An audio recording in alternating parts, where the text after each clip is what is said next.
Legal Counsel. Our first order of business is that the chair will entertain a motion to accept the minutes from the previous meeting.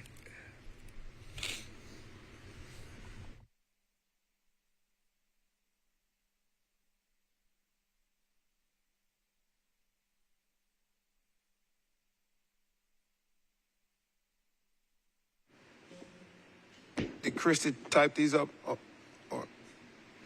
She did. Okay, all right. We just reorganized Yeah, it a it little looks bit, different, made it a yes. little bit easier to read. Okay.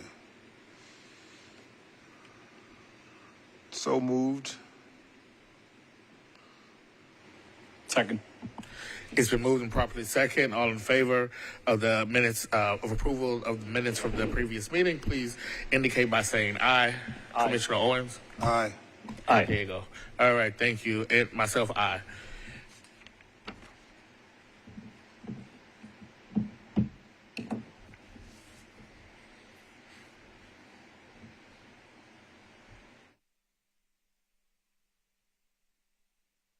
Our next order of business today will be a public comment period.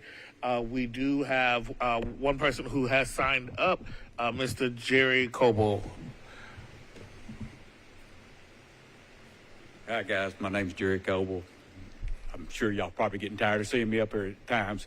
But what my concern is, last meeting we had, y'all discussed how we could make the flea market better and what suggestions we need to do and what we could get more vendors here and all.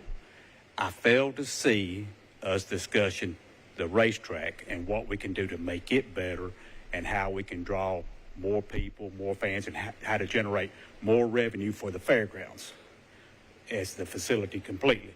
Not, right now we're generating a very small percent, and I've seen this place. I've been coming to this property since 1964, so I've seen a lot of things come and go here, okay? Matter of fact, I used to swim in a swimming pool that was about right here.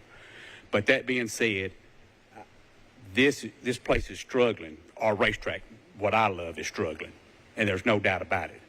We had our biggest race of the season in November, and I don't think it was very successful at all. Some people may say it's successful. We had 24 super late models to run in the All-American 400, okay? You go south this last week, and the race down there had 54 super late model cars. There's a reason why we're not drawing cars there. Are we on a path of growing this facility and growing the racetrack? Or are we on a path like this? Or are we on a path downhill? We need to be accountable for that. We need to have somebody to answer to or ask questions to and find out how we can make it better. That's all I want to say. Thank you for listening. Thank you, sir. Is there anyone else who wishes to comment at this time? All right, seeing none, we will move on to our next item, which is our monthly informational reports, and we will begin with our campus partner updates and Nashville soccer. Lindsay, it's good to see you. Morning. I don't really have much to share other than on Saturday they announced our 3 matches for the Club World Cup. So I'll go through those. On June 20th in the evening we have Club Lyon versus the Tunisian team. On the 24th in the afternoon we have Auckland versus Boca Juniors. And Boca Juniors is a big team for those who don't know. It's Maradona's former team, so we're excited with the crowd that we'll get for that. June 26th in the evening, we have Al Hilal versus Pachuca. So Al Hilal is the team that Neymar plays for, and Pachuca is a very large Mexican team. So we've got some very good, interesting matchups, hopefully, and we expect to have a pretty big crowd for it. Leon is the best team of all of those that you just mentioned. I was it's not the best going team to in the weigh world, in. but I'm from Leon, Guanajuato, so I would know. So you'll be the number one Yes, fan. okay. Okay. I'll be there. Noted. But that's all I have. Oh, and sorry. Thank you, Laura. Ryan Harbour here is my new chief of staff, or the new chief of staff at Nashville Soccer Club. So he's going to be here quite often, and when I can't make it, he'll be here for me. So thank you. Thanks, Laura. All right, thank you. Next, Dirk.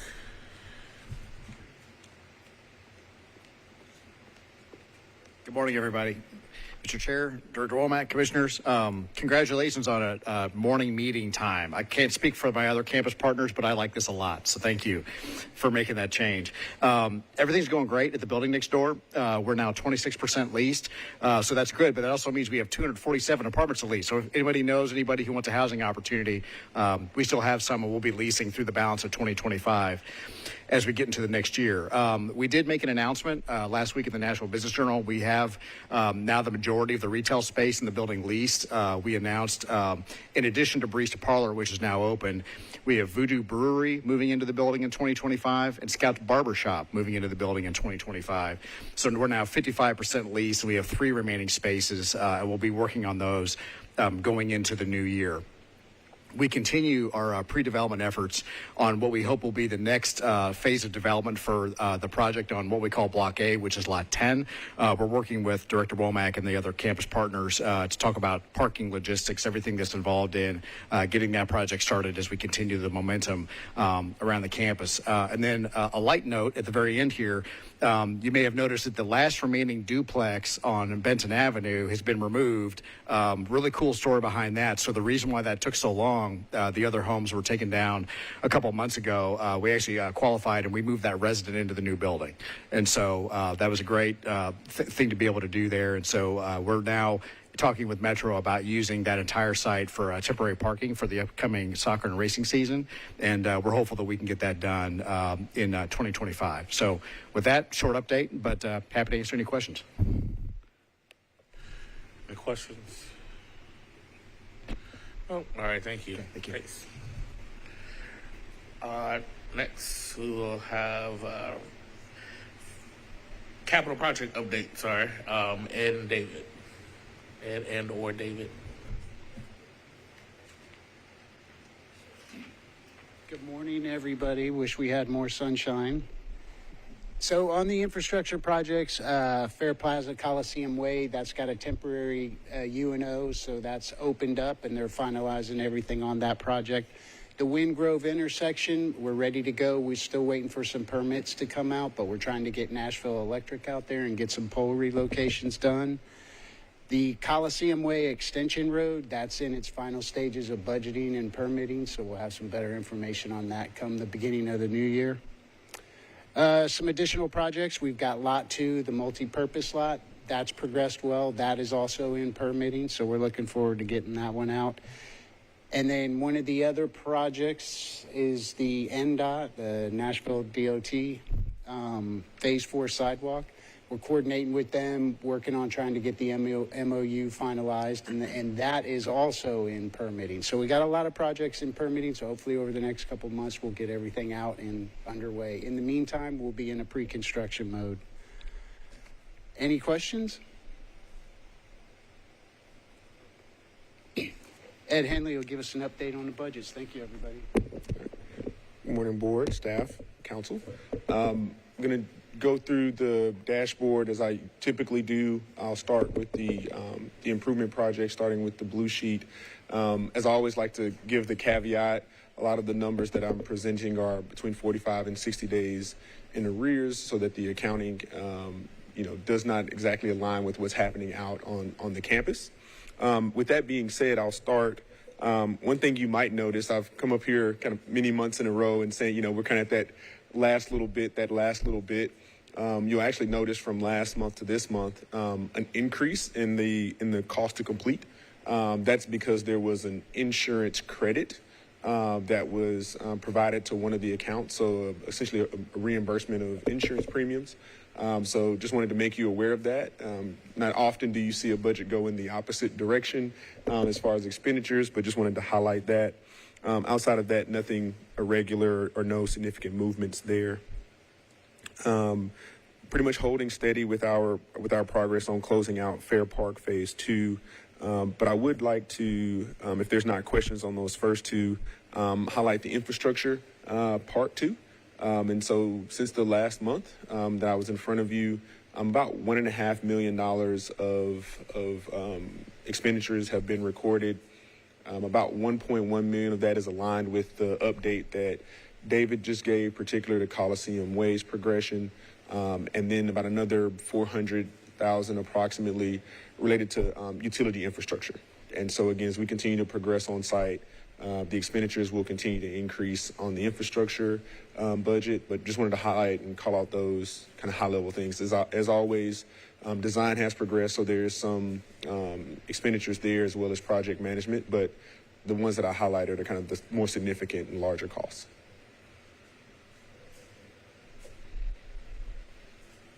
Questions? No? All right. Thank you. Got any questions? No, I think that's it. All right, thank you. Thank you all.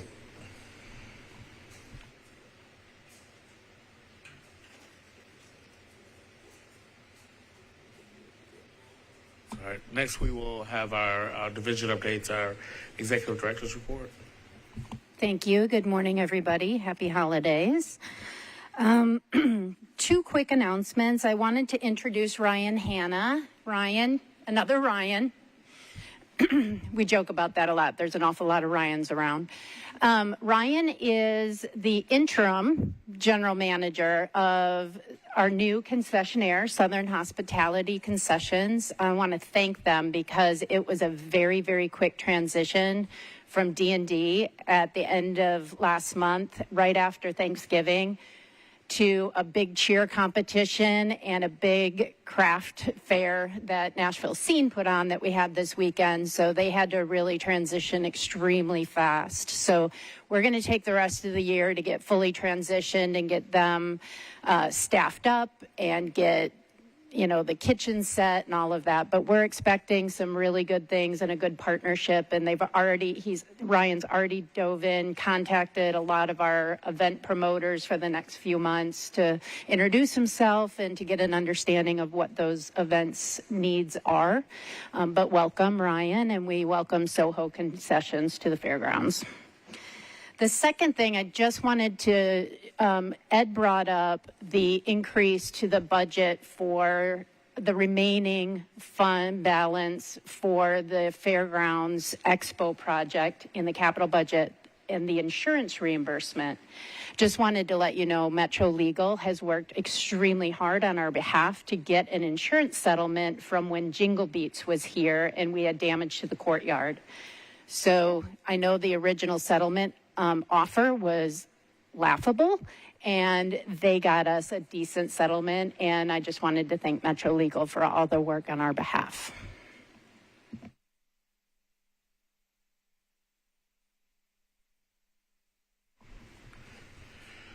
So next we'll have our finance report. Hello, everyone. The financial information presented today is preliminary, and the revenues and expenses for November 2024 may not have been recorded to the ledgers as of December 9th, 2024, when this report was created. Revenues through November 2024 are approximately $1.6 million. Expenses are around $2.2 million, resulting in a net loss of approximately $576,300. Depreciation expense is $340,221. So the total net loss is roughly $916,500. The next section is our annualized budget. This is a depiction of our projection of revenue and expenses for the fiscal year by division. And that doesn't change. Revenue by division for this report. If we look at flea market is running a deficit of about $174,800. The contributing factors include overestimating of revenue and the reduction of dealer and patron participation since rent relief ended in May of 2024. To help decrease this deficit, we have implemented free parking on Fridays. So that started last flea market. We have reintroduced the vendor and the vendor referral program. And so we'll see how that fares. And what that is an existing vendor can refer a new vendor. And if that new vendor stays for 2 consecutive months, the existing vendor gets a free booth. And what the new vendor gets is 20% off their booth rent. So we've reintroduced that program. For corporate sales events, we have a surplus of $11,940. Divisional fair is tracking at a surplus as well at $316,655. Contracts, there is a deficit there because our major revenue source hasn't come in yet, and that's for our ground lease of $200,000, which we expect to receive January 1, 2025.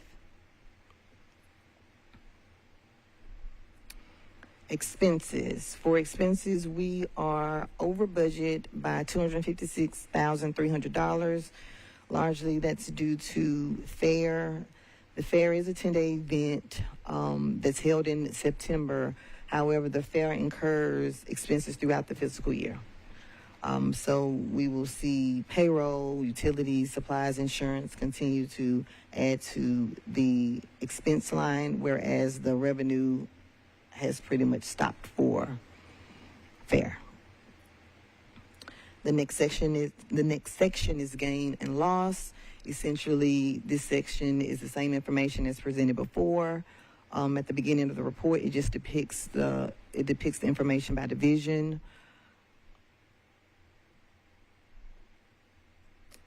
And it tells how the different divisions contribute to the gain or the loss for the month.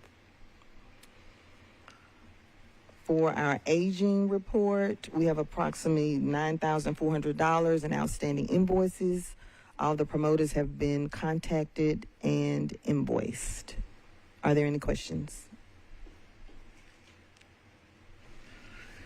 I have a couple of questions, but I'm trying to catch up on a couple of things real quick. And they're not necessarily, these are not questions directed towards you. It's just questions that I have based off of the information that was just provided. And I think maybe going forward, maybe it will be helpful for me. I don't know about anybody else, but if we have our financial report before we have our executive director's report, because I think some of the questions that I will have after this, I don't know if, I feel like it's almost inappropriate to go back if I have questions to the executive director, if I have, based off of the information that you provide. My first question will be, at the last meeting, we did discuss the decline in revenue that was coming in for the flea market, and I'm glad that there were some remedies that have been put forward. But I think, but from what I'm hearing from these particular remedies, they're actually going to cost us money in order to implement, like the free parking on Friday. So that means there's no revenue coming in for parking. How much money do we typically make on parking on Fridays of the fair? Like, are we going to subtract that amount from that? Will that hurt us even more? So we bring in about $2,000 on Fridays, which is, in the whole scheme of things, not very much. But our thought was to, number one, expose more Nashvillians to the market by allowing them an opportunity to experience the flea market at essentially no cost unless they purchase something. We can also make up, if we increase our customer participation in the market, we can increase revenue in the future by ongoing participation of new customers, and also revenue share for food and beverage, which our goal then would be to increase the participation on Fridays and then moving forward. So it's a test to grow our customer base for the future. And so, but if our lack of revenue is because of the lack of businesses, what are we doing to get businesses in the door? And I think attracting some of the new, reaching out to, I didn't hear anything about the outreach to get other vendors, like I guess there are other groups that do events like the Nashville Black Market, and, they have a list of 300 vendors, that participate in their events. Have we reached out to them to say, hey, can we have a partnership where you can invite, we would like to have some of your vendors come in, here, and in that way there's advertising, because then they're advertising that some of the people are going to be there. Their people are going to be advertising that they're going to be at the flea market, and so we may reach a certain, a different demographic. But then not just that, then some of the other groups, that have small business, they work with small businesses, diverse businesses. I just don't know if we may have more people coming in the door, but if we don't have things for them to buy, which I think that was what we hear, I don't know, are we still end up in the same place? No, it's a good point, and that is something that we recognize, that we have to work two different angles. We have to increase our customer participation so that new vendors want to participate, and vice versa. Customers won't come if they see the same thing every time, or they don't feel there's enough variety. So on the vendor side, we do have to be somewhat careful to not steal vendors from other clients. Ryan has reached out to some of those. One of our plans, and I believe it's going to happen for this market, is we're going to be putting some advertisements out in our public spaces with a QR code that goes directly to market spreads, so that any client who is in here for an event also knows of the opportunity for the flea market. We do a large portion of our business this year and going into 2025 has been very similar events like a flea market. We do a ton of vintage shows. We do a ton of antique shows. So there's a lot of almost built-in competition because it's the same type of shows. But that's our niche. That's what we do. And so we're trying to allow those clients and those merchants that participate in other events know about the flea market, but also very careful that we don't take them from those clients. So it's kind of a balance. So we're working both angles. So I hear what you're saying, but I don't think that doesn't address what I was saying. I'm not talking about stealing. I don't steal. So I'm talking about collaboration and talking and working with people and working with community partners. So it's doing something different. And what we've been doing before is keeping us in the red, year after year. Then maybe we need to think about a different approach, because we're supposed to be self-sufficient. And I would actually like to see us on the other side of being just self-sufficient, but being able to offer resources to the community. So if it hasn't been working in the past, I think we need to take a look at a different approach. And so, and start thinking about it from a standpoint of collaboration and not competition, and not about stealing, but also, sharing resources, so, I just, I would like to at least for us to give it a try, and because those people would like to work with us, they want to come back. The Nashville Black Market reaches out to me all the time about how they can come back, into this facility, to be here, because they like it. And so, they're coming back, but I'm saying, but it's for their own event. But what about like an extension of that and not just a one-off? It's we'll provide a space for you and your people, because they don't have a space anymore, where their people can go, that they don't have the shop in East Nashville anymore, where their people were able to go in. And so us having a discussion with them and saying, hey, let's work together, and making sure that, your businesses, your members are, thriving, because they are Nashville and Davidson County residents as well, and for us to be able to say that we help small businesses thrive, I think that will go a long way, with our branding and for our property. No, that's a really good point. One of the other collaborations, to your point, that we're working on right now is a collaboration with Metro Arts. To do almost what you're saying is to be able to bring some of the local artists in here, and whether or not it is a partnership with our flea market to offer local artists a chance to come in and showcase their work at a flea market, and then work with them and our campus partners at the same time, exposing them to the art that is at the 445 Park Commons and the art gallery that's at Geodis Park. So I think we've kind of started that. I think we can, to your point, expand it, but we have considered those types of collaborations as well, and we hope that this partnership with Metro Arts moving into 2025 will do just what you're saying. Great idea.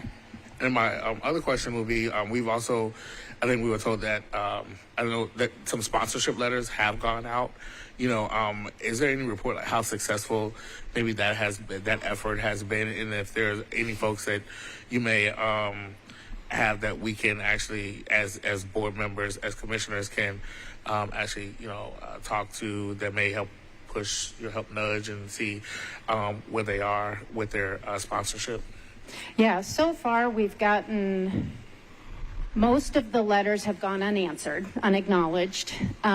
We have gotten 3 formal declinations, and then we've gotten 4 inquiries for interest. So right now we are working on proposals to 3 or 4 different new sponsors for the fair, which is good.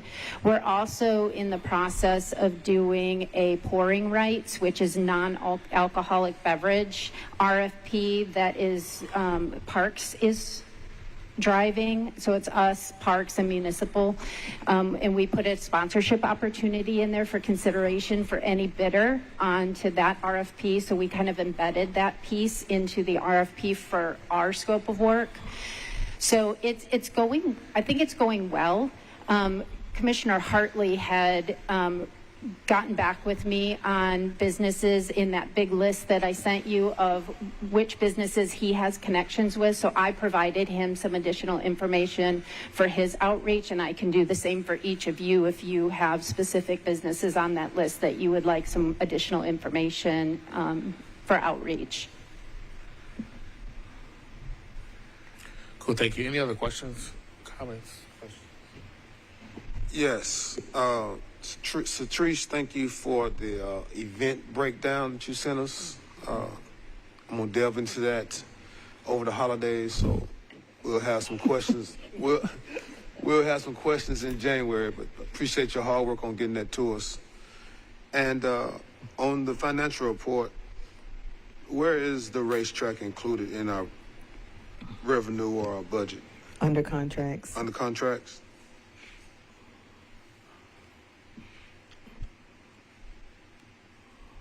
Thank you. I'm good. And will we have numbers from that? Because I think during the public comment period, I think there was a question as to whether or not the last race was successful.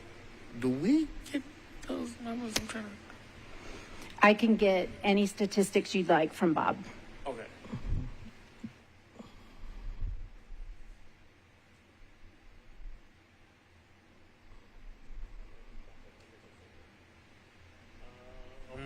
Any other questions for us, Satrice? Thank you. Well, for finance questions, personnel and/or operations.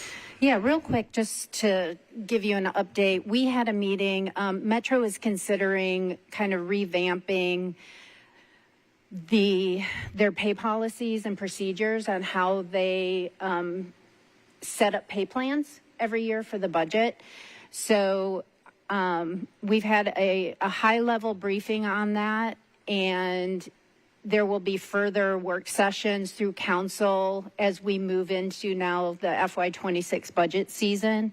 One of the requests that I did make is to have maybe some specific information that is presented to boards and commissions, and I was told that they can certainly tailor something. So as we get into March and some of the new timelines that we have for performance evaluations and merit increases and pay plans, we can get some more specific information that is for more detailed for here if we'd like. So they said that they would go ahead and tailor something for us. So if there's anything specific that you would like to see on methodology, on why and how Metro does its pay policies, let me know, and we can get that to you as we move into performance evaluation season, which is March through June. Sorry, that actually just sparked a memory, and that was, yes, we would appreciate that, but I believe a couple of meetings ago, asked for someone to come in from procurement to talk about the procurement process. Like RFPs? Yeah. Okay, RFP, yeah. I can go ahead and reach out to Dennis. Okay.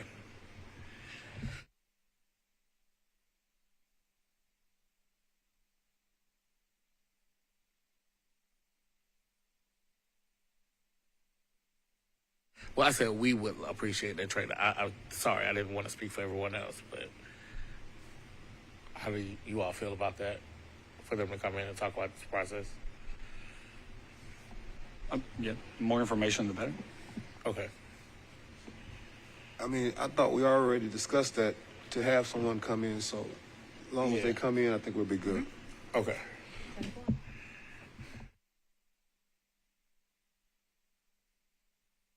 All right, so moving on next into old business, and this was a discussion around our strategic plan, and I don't know, do you want to lead the discussion? Or? I don't know how best really to do this. I mean, I think maybe if you guys have any specific questions, I mean, for a lot of the pages in this draft document are perpetual, right? So they were included in our original strategic plan, which was written in 2017, things like our mission statement, our vision, our values. I am absolutely happy to discuss, an adjustment to any of that. A lot of this was taken from our goals and objectives over the years and some of the projects that we know are coming. Working with also taking some of the information and the feedback that we got in the surveys and from our campus partners. And we've we've taken that information and embedded it and expanded our strategic initiatives in the pages 3 and 4. And the rest is a lot of history and appendices of where we came from, and then our Appendix D, which I indicated when I sent this out to you, is an addition of or a summary of the survey data that was received in October. So I'll kind of open it up for general discussion or questions if I can answer those. Otherwise, this is the time to kind of dive in, see if you think anything's missing and you'd like us to consider adding something or adjusting anything. Ultimately, it would be great if we could have an approval in early 2025. So, I actually, I've been thinking about this plan for a little while, and I think a big piece of it for me is that I can't see the holistic picture just from this, from what we've received. I'm thinking that when we're thinking about what the next 5 years, or so, looks for this body, or I'm going to say for at least the next 3, because I think my term ends in sometime 2027. So for the next 3 years, we've taken action as a body. One would be the improvements, for the racetrack, but looking at this, in this format, I can't see a whole plan. Like, what is this campus going to look like come 2027? Will we have a new racetrack? Will we not have a racetrack? What do we feel as a board? Because we voted as a board to have a new racetrack and to have a soccer stadium and to have mixed-use development and to have new, streets and new artwork and, closing the shed or not closing the shed. We're making these decisions like, what does that look like? And and I would like to see that in the strategic plan, as a strategic plan.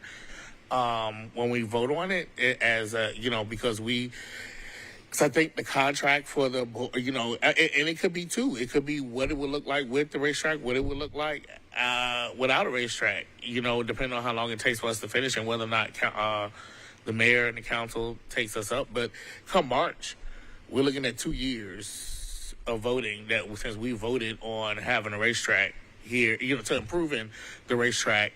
And no movement has been. So at some point, I think as a board, we need to start at least being realistic about the future of the property. And are we going to continue to operate something in a deficit, which I don't think that as a board we should be okay with. And that we need to think about what the real future is going to look like, because I view it, and I could be wrong, is that every year that we're in $1 million deficit, that's $1 million that the county could have done something with in public education or violence prevention or something else that in the community. And so I think that we have a responsibility as a board to figure out how do we at least come in at 0 or above, going forward. And I personally, as the board chair, yes, I assumed this role. So I don't have to stick around and continue to watch it go in the hole if I don't like it. But I would like to do something about it, and at least try.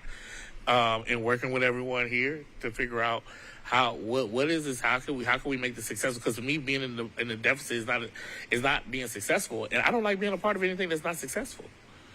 Personally, I just don't. It's just draining, and so I would like for us to seriously take a look at this as a body, and figuring out what to make this look better and make it look more professional. I think the people deserve better than what we're currently giving them. Sorry. If I can jump in, I think one first point to make is the fact that we are dealing with a huge question mark, right? Like you say, the racetrack. Now, I do believe that there's so many other things that we can fix and focus on, whatnot, even if that one is still kind of up in the air, right? One comment, Laura, here, and I think this is just throwing an idea here, but I think that this will help with what was just mentioned by Chair. And there's not a mission statement. There's vision, there's values, but there's no mission. And I think that's a very good way of saying where we're at, right? We're missionless, or at least we probably have too many missions that we're trying to accomplish. And Laura, you and I have talked about this separately, right? And we need to choose where we are heading, and we need to have one North Star that's what we're trying to do, right? In this case would be, if we're trying to get to the black, then that is the mission, right? So then everything throughout the whole strategic plan will be, does this decision help adding revenue, reducing expenses, yes or no? If the answer is yes, then that's part of the strategy. If the answer is no, it's not part of the strategy, right? I think that we need to, I'm heavily I'm oversimplifying the process, but I think that, pardon me, I think there's a lot of distraction, sometimes for good reason. There's a lot of politics around a lot of what we do. There's a lot of sensitivities that we need to be careful with. But if, as a board, we focus on choosing a mission and we all align in what is our mission as a board for whatever long the terms or overlapping terms are going to be, then I think that will be helpful for us, because I also think it's not fair or helpful for leadership here to tell you, well, we want you to be in the black, but we also take lefts and rights and whatever, how we're feeling that day for the meeting. We just need a specific mission, right? And sometimes it could be as simple as we don't want to be in the red, but till when, right? Because if it's in 3 years, then it's a 3-year plan for how do we get there. Are we going to get a third of the gap solved for every year? Then start making all decisions starting the next meeting, right? It's, well, what can we cut? What can we add? Start tackling the gap, if that's going to be our mission. So I'll throw this out there. In our statement of purpose, our mission is connecting our community with events. So I'll take any discussion if you think that, and Diego and I have talked about this, that maybe that needs to be refocused or narrowed. So if you have any thoughts as to how to either adapt that. We simplified our mission statement because I'm a big fan of being able to state your mission. Our previous mission was about a paragraph long. It was like 3-4 sentences, and it just was, nobody could remember what it was. So the only thing I would add to that is let's keep it simple enough so we always know and can always remember and state very clearly what that mission is. So I'm absolutely open to any suggestions you have. And in the same spirit of being realistic, I think, and this is part of what Laura and I have talked about, is it realistic that we can get to the black truly in whatever amount of time? But also, I think we need to discuss if the mission is to subsidize the fare, right? 'Cause, I mean, that can be a mission, and that is, in my opinion, it should fall somewhere in between those two things, right? Get as close as we can to the black, but I don't know if we will have enough support from a capital investment perspective, from operating budget perspective, where we can actually invest or take, say, losses in parking for us to experiment and see if we can drive revenue up and whatnot, right? I think that for what I see in finance strategically, and we need to define how much of our priority is going to be the fair as an event, because that is the event that loses money. It's the event that costs money, and we need to decide how much of it we want to subsidize. And then based off of that, we decide all the other tools that we have to make money to see how much of that is going to pay how much of the fare, right? Because right now, that's the only one that it's in a hole per finances today.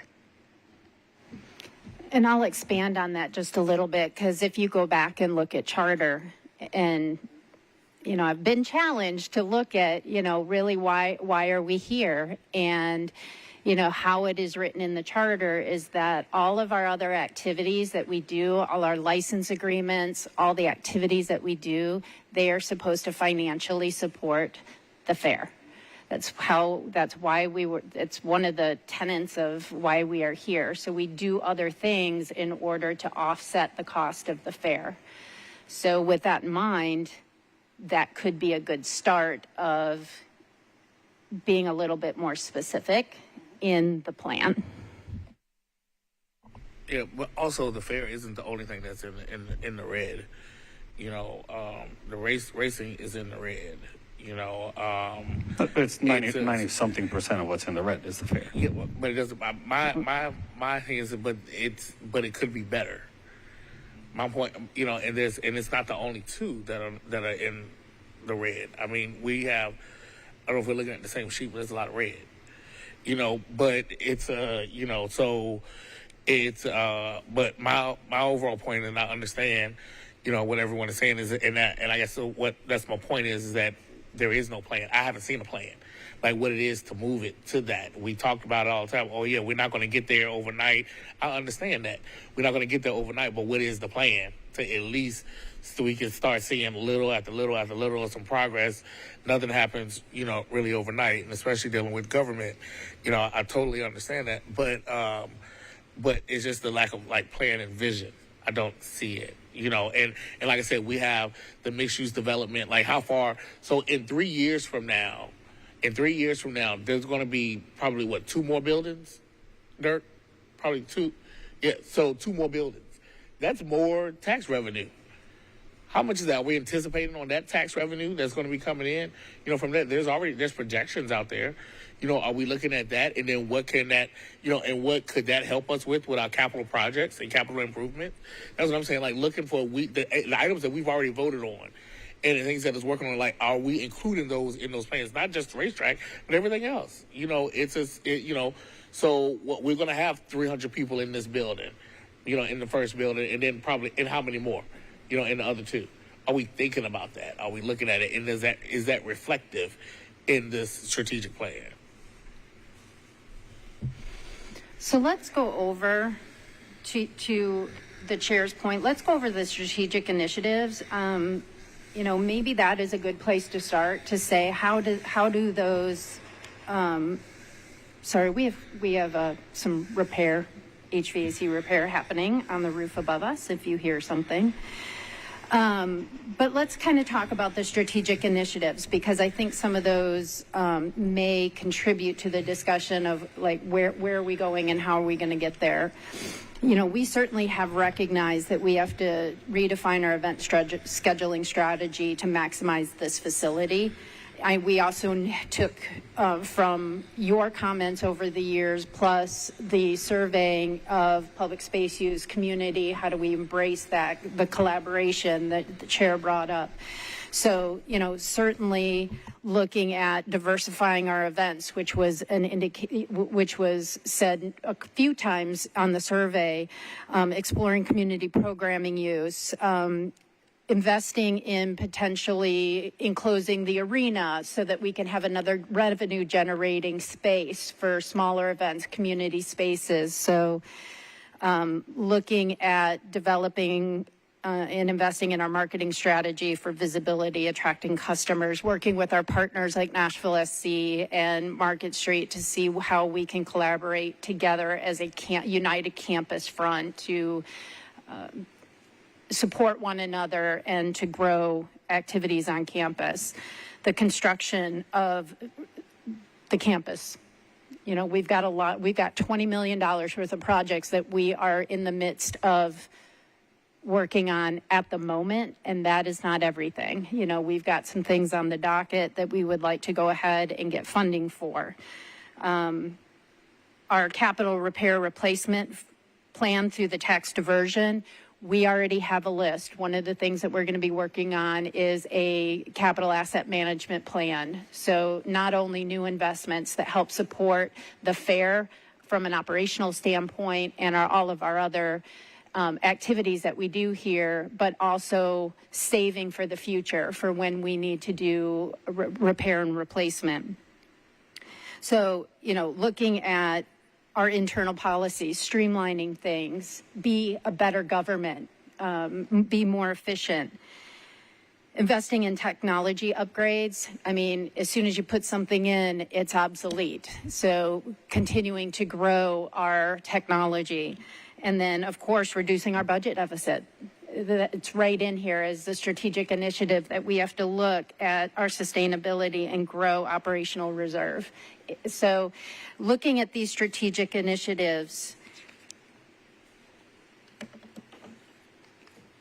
take some time to look through these, and if we have to refine them or add or be even a little bit more specific to get to a more solid plan that you're thinking of, happy to do that. So just, I think this is the place to be able to do what you're saying. Yes. So I want to go ahead and answer that, and it's yes, be more specific. I've read it. I told you I've gone through this several times over the last couple of weeks, and it's just like it doesn't connect to me. It doesn't, because I read all of this, and these are just words on paper. These are just the same things that I've been hearing. But what is the timeline? Can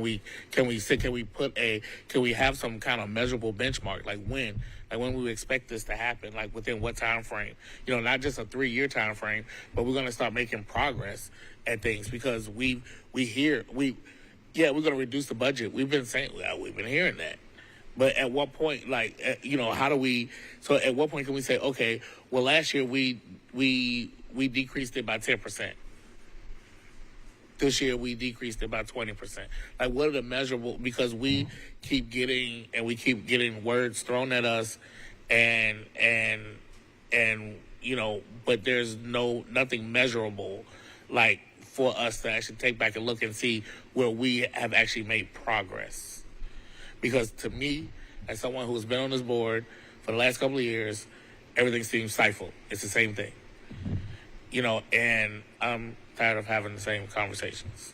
But I think, to be fair, we need to give the overarching goal that we have as a board, so then the strategies are built to feed into that goal.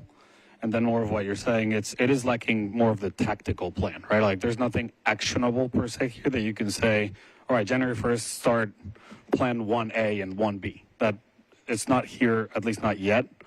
But I do think that what we're lacking is all these things could be great or pointless. We don't know if we don't have the overarching goal, right? Like again, to the example, say like I think we need to go all the way to what is the identity of the fairgrounds for defining a mission and say it's a very different organization entity if we're trying to subsidize a fair versus be in the not being in the red period, right? Because then if it's not being in the red, then we can operate as a business and we try to do everything that we can, including hurting some of our mandated efforts to get to the black, right? And then with all the things that would entail. I think that we should provide Laura with kind of like the very high level, the 30,000 view.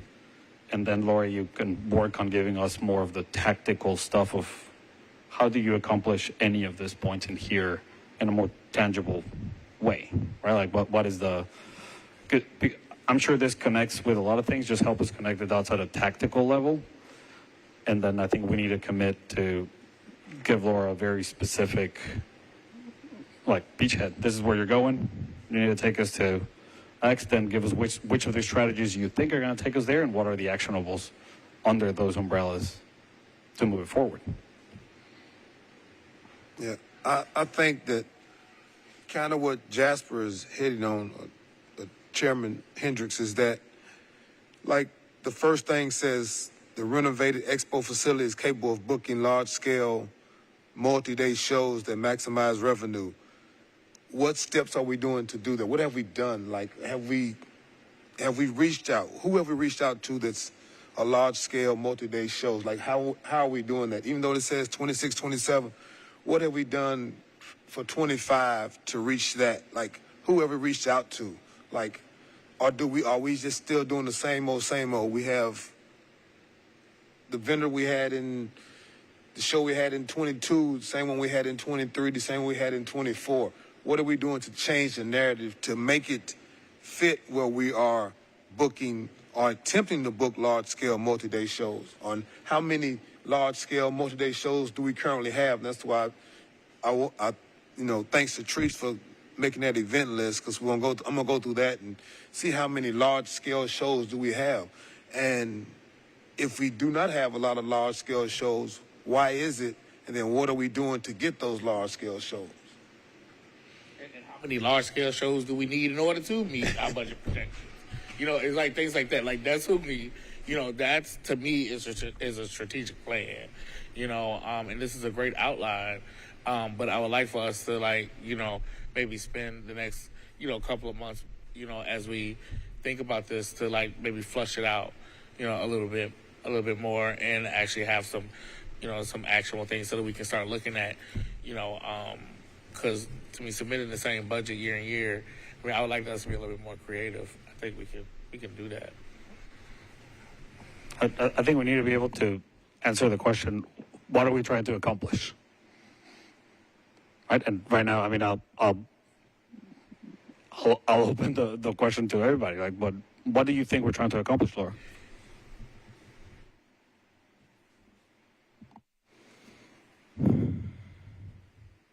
Like, what do you think the board expects you to accomplish? Let me rephrase. Well, what I hear over the last year, in a couple of years, it's finance driven. It's closing the gap. I think we need to balance that with the programmatic expectations of this place as well. And not be consumed by, but acknowledge some of the challenges that we have with budgeting, with some of the unknowns that we're sitting with, because it kind of stagnates things when we don't have direction. And then we're also very reliant on people outside of the fairgrounds for capital funding, for other things. So, you know, our objective is to support and to invest in the things that our charter mandates while embracing a lot of other new ventures that the board and the council have approved in the last 6 years. And of course, doing them all very, very well. I mean, to your point, we exist because of the fair. That is a big driver. There has been a significant change in how that fair is operated from, you know, earning revenue because a nonprofit was running it to fully funding it and running it ourselves pretty instantaneously was a big lift. And I can't discount that enough. That was a really heavy lift for us to take a brand new $1 million program and to implement it as quickly as we had to implement it. So yeah, we're working every single day to be better, to identify what we need to do to close the gap, to grow business, to bring in more multi-day events without excluding our legacy events who have been with us forever, because those relationships that we get and we forge with our clients is extremely important. It's pivoting when events dissolve. We've had 2 big events dissolve and shut down because, you know, for whatever reason, and it's filling those holes. So I think I'm really happy to put down the efforts because our staff works tirelessly every day to try to do those things. Close the gap, grow our business, and support our clients. It's what we do. So maybe what I'm hearing is we just need to be a little bit more specific on the efforts that we're already taking to do those things. Yes, because and I think that our, you know, mission would be to host world-class events, but doing it while being self-sufficient. You know, and what that would mean is that, you know, each piece of our property and each thing that we have, that we own, that we touch, you know, should have some type of, you know, it costs. We know how much it costs. You know, the cost is related to that. But how do we make sure that we're generating enough revenue to make sure that that cost does not take us, you know, into the red? So what does that mean for, you know, our relationship with Nashville soccer and to have the soccer stadium there? How much revenue do we need to have in parking, you know, in addition to the soccer races or the ancillary events that they have, that we can generate revenue, you know, that we can generate revenue from parking there? How many of those events do we need in order to cover, you know, the cost, to cover some costs, you know, the expo buildings, you know, how many events do we need to produce at what level, you know, so thinking about the legacy events, but how else can we, you know, maximize the use of these buildings, you know, and in the mixed use buildings, you know, again, in 3 years, there's going to be at least 3 buildings here on property. So what is that like? What revenue would that entail? You know, and making sure that, you know, we can meet projections, because that could help close the gap. You know, we may be talking about an issue that will be non-existent in a couple of years because we may be able to convince Metro government somehow to let us use the capital dollars that's coming in to fill the budget holes. You know, I mean, we may, and so, you know, it's just like, could that be part of the plan? You know, to say that, hey, we are supposed to be self-sufficient. You know, we have these upgrades and we have that, and I think it's comfortable. We're comfortable enough to take out $500,000 from the fund, you know, to help fill in the hole. You know, it's just thinking like that, you know. So it's not necessarily, because like I said, we could be talking about something that may be non-existent in the company. The only comment there is I think that to remove the last piece of ambiguity, if you will, there is what is a world-class event, right? And I think to to not allow any gray areas in the mission statement, to me, we're probably landing more somewhere where it is. Our mission is to fulfill our mandated, chartered, whatever obligations, right? And in order to do that, we run events and do anything we need to be self-sustainable, right? So like we pay for our own mandate, for our own things, and then if that is the mission, then it truly is, well, what can you do, or what are you doing, plus what can else you do, Laura, and then we need to understand the unit economics, which is what you're saying, Jesper, in saying, well, we need Expo 1 to be a X occupancy rate throughout the year, Expo 2, Expo 3, we need to run this type of events. It's more of an occupancy. Then when you start thinking as a landlord, right, and that is what we do, then you need to be thinking you're the leadership of a landlord type of entity, nothing else, right? Or at least nothing else is the priority to be doing that. I'm not saying that is what it is. It's just, I think you need that level of clarity, because that's totally unfair for us to say, well, you're not achieving our 3 number 1 priorities. Then there's not really a priority, right, to pursue. So I think that if the board decides that we're looking to get that gap solved for, understanding that we need to have to fulfill all of our obligations, right? Then that's that, right? But that includes making or having very hard conversations about how do we view the fair, how do we view racing, how do we view all these different things, right? And again, everything should be looked at with a financial mindset. Then let's go, right? But we need to make a decision, because otherwise you have strategies for floating, but we're making you float because we're not telling you where we want this to go.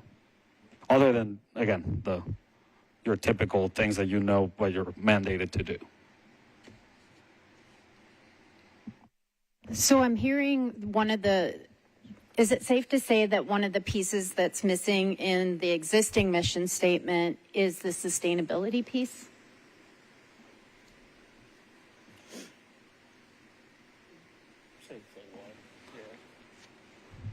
Yes, yeah. As I said, in my view, it would be. It's not necessarily that it's missing. It's missing the specifics, right? Like it's missing the plan.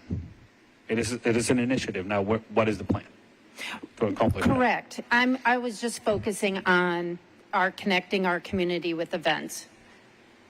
So what I'm hearing is following that to what purpose? Yes, we connect our community.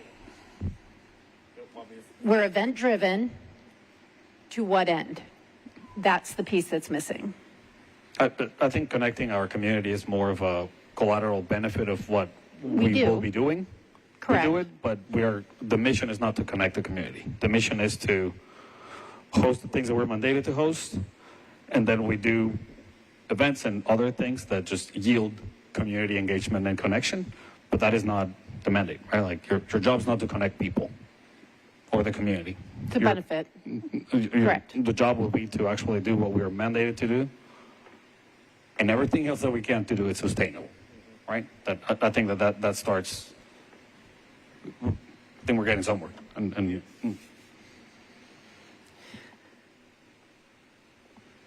yeah, I think that the more that we start getting specifics on that, because you do have them, right? Like I know you have them. I've heard them from you. It's more, how can we put them in black and white where we can actually, based on the different sub initiatives, if you will, within these that you're showing, how are we going to get to those things, right? Because we don't need to see what's the plan for connecting the community. Again, I personally don't get anything from that. If our mission is to close the gap, then let's be as specific as we can with that stuff, including what you need in order to accomplish that. Because I know also already that a lot of the things that you would need to do to close the gap, you don't have them. And you don't have money for them, right? And we'll have to spend money to make money. And all of those things, this is to make a document where you can, this is to defend yourself. And there's also so many things that we're lacking, that we're not giving you, or that we're not given to give you in order to fulfill a mission. But let's have a clear mission so we can go to bat for you to get you those things. How would you recommend having this discussion over the next few weeks before before our next discussion? Maybe what I can do is take this feedback, put some other draft mission statements together, send them your way for feedback, and then vice versa. You guys can look at that and send some back, and let's just have that communication over the next 4 weeks before our next meeting. And then I will also work on putting a little bit more specifics on what our actionable items are as part of the strategic initiatives. Right, and to give you some good? Public guidance, right? Or at least what I would like to see is using the financial report. This is where a mission statement would be very helpful, right? We know that we have an issue with the flea market because we have that drop. We overestimated that. Then that's $100,000, $104,000 as of today that we need to solve for, because that's against our mission. We have to get to the black there, right? But we have $502,000 in the fair that we may not know how to solve for. It might not be realistically solvable right now, blah, blah, blah, right? So even, and this is, what do we want you to be focusing on, which is going to be flea market? Because I don't think you can do much right now to close the gap for the fair, right? Like, we need to make plans for next year. Doesn't already happen. That hole's already there, right? So I think giving you, again, the philosophical question that I think is still open, and I think that bouncing back and forth some of mission statements will be, we need to decide what we do with the elephant in the room that is subsidizing the fair. Because I think in comparison, just size-wise, everything else, if it's not marginal, it's at least fractional compared to the fair. And I think that some of these other pieces actually help subsidize the fair. Like the flea market, we make revenue that helps subsidize the fair, and all that. So yeah, and the mission could be, we make as much money as we can for the fair to be as little subsidized as possible, right? And that's a mission, and I think that's a mission that goes very close with even the name of this place, right? So that's good stuff.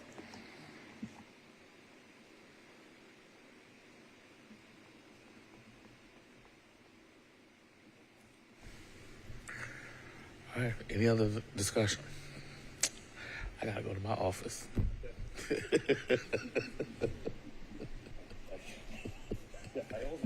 Right, I gotta go to work too. I gotta go to work. Commissioner Owens. All right. Anything else? All right. No, all good. All right. Well, I guess the any new business? All right. Right. I guess the chair will entertain a motion to adjourn. Motion to adjourn. Second. All right. All in favor? Say aye. Aye. Aye. Aye. So this meeting is adjourned of the Nashville Fair Board of Commissioners. Thank you all for bearing with us there. Thanks.